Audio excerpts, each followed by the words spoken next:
बारटी जाक जीवन चलीगला एमाने आसिक निर्लज्ज भली एटी आसिक लोकों पाखरे विधानसभा भितर राज्यसभा पाई घोड़ा बेपार कर जो घटना गतकाली घटी ओडिशार इतिहास रे बोधे सबुठारु कलंकित दिन थिला गतकाली कारण आपण देखिले जे एससीबी मेडिकल जोटा कि ओडिशार स्वास्थ्य सेवार श्रीमंदिर बोली आमे ताकू कहू हजार हजार लोकों को जे जीवन दिए से एससीबी मेडिकल रे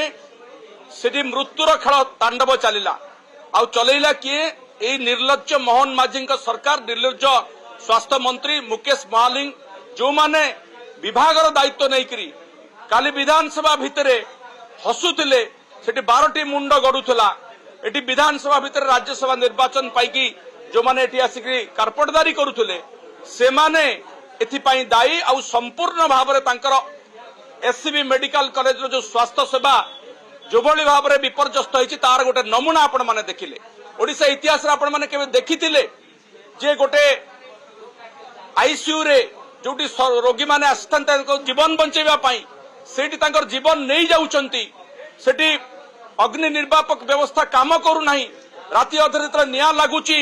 सेतेबेले केही ताकू बंचेबा पाई नांती रेस्क्यू सिस्टम घंटाए पर तयारी होउची आछुचंती से माने रेस्क्यू टीम आछुचंती सेतळकू सब सरी जाइछि 12टी मुंड गड़ीगला 12टी परिवार छारखार हो गला एवं समस्त ओडिशा वासींकर विश्वास छारखार हो गला ये सरकार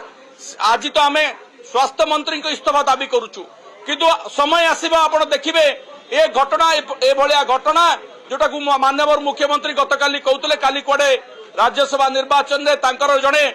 अवैध भाव में गोटे प्रार्थी को जितेकरी से कहते ऐतिहासिक स्मरणीय दिन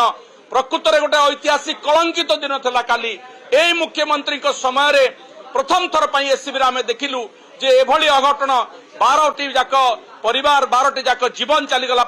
एमाने आसिक निर्लज्ज भली एटी आसिक लोकों पाखरे